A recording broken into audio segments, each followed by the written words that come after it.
Well, hello everybody, Zeus Maximus here once again, and I am back on Rust. I've actually not played Rust for a very long time, and I'm excited to get back to it. I've been reading up on Rust lately, and they're just bringing up all these new different updates for it.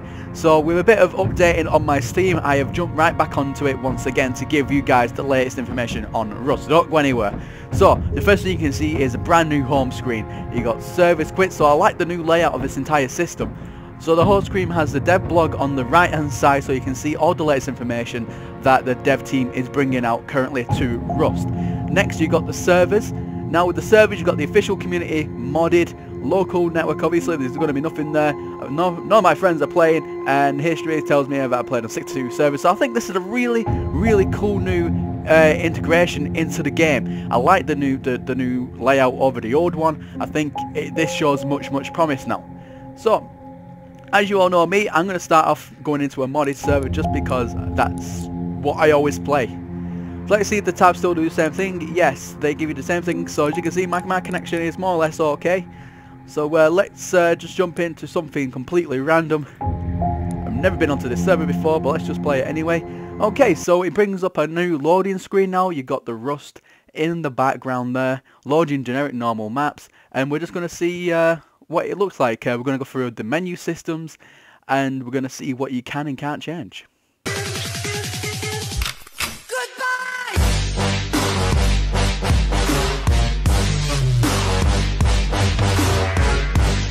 Okay, so the very first thing you notice when you first come into a new server on Rust, well, the first thing I've completely noticed is it gives you you're asleep. Press any key to wake up. So that's a complete new system. The new chat system as well, on the left hand corner there, looks really cool, looks really sharp. You've also got the new system for your drinking, food and health. And for graphics, since I was last here, looks a little bit better. I think they've slowly improved on the graphics since I was playing on Rust. But that's just me. Let me know in the comment section below if you think the graphics have changed much at all. Also, one thing I do want to note is I just come underneath, well, I just spawned underneath an airdrop, and the first thing I've noticed is the planes now are not lagging across the sky as he once was. So that is really cool to see. Okay, so let's have a look at the menu system. So the menu system is so much better. This guy now, with his nakedness, I will blur out his penis, of course, but he is completely fully rendered now. As you can see, there's none of that like lag in the player moving as to older generations of the game. That has been completely fixed, and that's a really cool iteration. Obviously you got all these boxes for your clothes, so that's I'm assuming what they're all for. And then you got your inventory boxes, and I like the new design of the blueprints. So obviously blueprints are now back in the game, which I think is a good thing. Let me know in the comment section what you think about this. But I think the blueprints bring back the authenticity of the game. I think it brings back the original Rust into new Rust. So I do like the blueprint idea. So you can get everything from construction. So obviously everything's named now differently, so you're going to have to relearn the mapping system for this. But construction, items, resources, attire. Oh, that looks really good. Tools, medical, weapon systems, ammunition, and traps. So you can see I don't actually have everything in the game. So, as you can see though, it says unlock 20 out of 61. That means you can find blueprints in the game, which is absolutely awesome. Okay, so we press F2. As you can see right now, because I am recording, I'm only getting 26 frames per second. So let's have a bit of tinker around with this, and let's see what we can and can't turn off to make this go up or high, and whether or not it makes anything look different in the background. But I really do like, points to note, I really do like the graphical bar going across the bottom there, telling me my ups and downs of my frames per second. Okay, let's see the very first frame per, not frame per second, let's see the field of view. So we don't need to touch anything with mouse sensitivity, that's default, and I'm quite happy with that the way it just is. So, field of view. So if I turn this down, okay, nothing. If I turn it back up, okay, so this just tells me how far or wide I can see, and it actually only goes up to 80, and it doesn't do anything else after that. Okay, that's pretty awesome. Okay, so graphics quality, so you can change the graphics quality all the way down. Oh, I experienced a bit of lag then, but I just turned the graphics quality down just a little bit, and now I'm at 55 frames per second. Ah, what about that? That's really cool. If I turn it down again, okay, so nothing.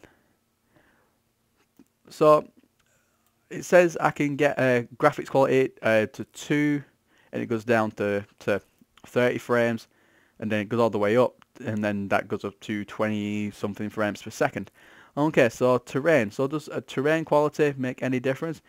Oh, look at that. As soon as I turn the terrain quality down, I get, again, an impressive performance boost.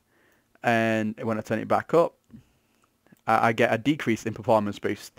So this is just a good way as well that you can configure your settings so it looks as good as possible, but getting the best frames per second as possible. So let's look at draw distance. So if I turn this down, does this affect anything? Okay, so it only really affects stuff when it gets reasonably like that, and that's when it gives you the best kind of frames per second. Other than that, it doesn't really affect anything. Look at that. I'm drawing this quite significantly, and it doesn't affect anything. Okay, anti-aliasing. That's usually the culprit of things, but look at that. On my frames per second, again, it has shown no increase, not really even a decrease in performance at all. Okay, so lens depth, nothing. Sun shafts, absolutely nothing. Nope, absolutely nothing. Color grading. Oh, I like. So it gives you that's like a colder kind of color, and that gives you kind of like a warmer color.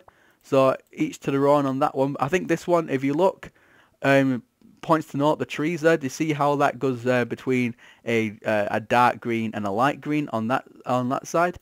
And then when you do that, it actually gives you more of a realistic black kind of green to a lighter green shade. So each to their own on that one, but I actually prefer this kind of color mapping. Okay, let's see if the virtual texturing makes any difference to frames per second. As you can see, I've turned this on, and points to note it has instantly boosted my frames up by a good 50%. So I went from 20 frames, so 50% of 20 frames, an extra 10 frames. So in other words, that's giving you quite a good performance boost, and I don't even see what's even done. So I turn that on, and I did see some of this here. I don't know what this is. It looks like some scruff or some kind of scarring on the texture system. So maybe that just eliminates all the kind of scarring visualizations on the texture, or on the ground textures at least. So if I turn it off again, let's see, these two black dots will move off screen, and there we go. So I think it's more like a cleaner kind of look, but again, it gives you a massive performance hit. So if you turn that on, then you will quite surely, yep, you can see I'm getting 41 frames per second, and that is awesome. So what we're going to do is we're going to try and tinker this. I want to get this number here to at least, on the minimal dips, of 55 frames per second to 60 frames per second. So let's see if we can mess around with this terrain quality and graphics quality, because it seems these two seems to be the biggest kind of culprit at the minute.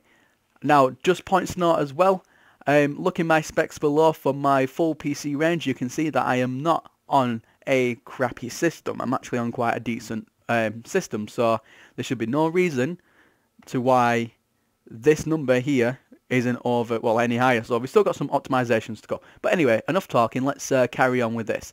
So what I'm going to do is just to tweak it just that little bit, so it don't look absolutely awful. So that's obviously the shader packs. Going down again, that takes off even more shader packs. So it's not actually decreasing the quality, all it's doing is changing the shaders. So although it says graphical quality, all it's doing is slowly changing the shaders on the game. Now that decreases the actual quality. And then you got the shaders. Okay, so we're going to leave it to that, because I don't want to like get the trees down and stuff, and look at the shading at the bottom there. It still looks pretty neat, and you wouldn't even realise that the shaded on the trees anyway. So let's do that. So right now we are currently at 44 to 47 frames per second on average, with dips every now and again to about 35. So let's do terrain quality. Now, like we said, from here and here it doesn't really change much at all. So we're gonna slowly bring this back. until we notice a performance dip. Now, one thing I did notice in this section here, when you turn the terrain quality down, see that? It just changes every single time. But everything else kind of stays normal. So for me, that wouldn't be a big difference, because from that small thing there, as you can see, that's giving me an increase of 5 frames per second for that small little detail there, which doesn't change anything else in the bigger picture. So again, we're going to keep on drawing this back, and we're at 50 odd frames per second now. And as soon as we get, oh, that's the next big hit. So that takes all the kind of grass and details out of there, which I don't want. So I want to leave all that in. Okay, so you can see there we are actually getting quite a decent frames per second right now. Okay, is there anything else that we can do to this? Now, you can turn off anti-aliasing, which actually doesn't actually make it look any different. All the thing it does is it brightens up the trees in the background. That's something I do notice. And then when I turn it off, it makes it all back dark again. But I actually prefer it with it off. I mean, it don't really give me much of an increase anyway, or a decrease. That's actually completely optional. But I actually prefer it like that, because now it kind of looks like the graphical quality is actually a bit higher than what it was, because it's giving you the dark shades of the trees yet again. Let me know in the comment section if you agree with that decision. So water reflections, does that change anything? No. Okay. So this is whilst recording.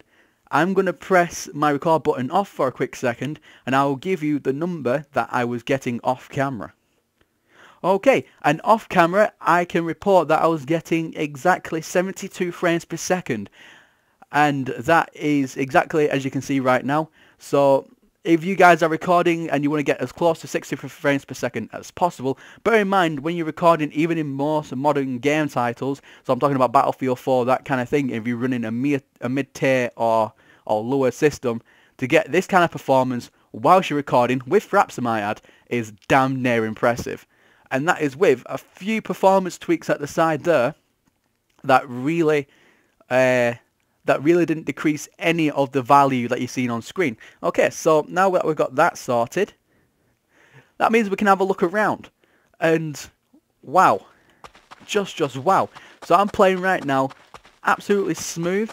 And now that I've actually started to run around, so that was quite intensive. When I was looking at that there, you got all the trees to simulate constantly as they're moving in the wind. You've got the grass as well moving. You've got the sand texture. You've got the rocks. You've got the entire system above that. So I'm talking about the clouds. You've got the sun moving as well. And I think it was really, really intensive at that moment in time. And I did notice that when I literally looked away from that, bang, my frames per second yet again, when I looked at a more emptier bit, and that obviously decreases your CPU and GPU load, again I'm getting bang on 60 frames per second now. So we actually hit our goal. So when you're under load, so what I mean by that is like going through the forest areas, when you're going through like terrain and ground, and when you look at all the textures like really close up, you do get a very small noticeable dip in performance. But the bottom line is it runs absolutely smooth no matter what you do. So if you make them tweaks, guys. Okay, guys, well, that was just a quick look into some of the new features on this, well, quite frankly, awesome version of Rust. This is version currently 1191/0, and I'm pretty sure that they're going to be bringing out new additions soon, because they seem to be doing it every week now. Now, in my next episode, please watch that as well, because in my next episode I'll be going into the building system, having a look at the UI there, and just seeing what has changed and what hasn't. And if you've enjoyed this episode, guys, then please give me a like on this. Even if you watch my episodes usually because you subscribe, but you don't normally give me a like, then I need to see that like button, guys, because it's the only way that I can see how well my channel is doing, and it really does help me out a lot in that respect. So if you don't normally leave a like, guys, leave a like on this video, share, comment and subscribe. Thank you very much. Goodbye.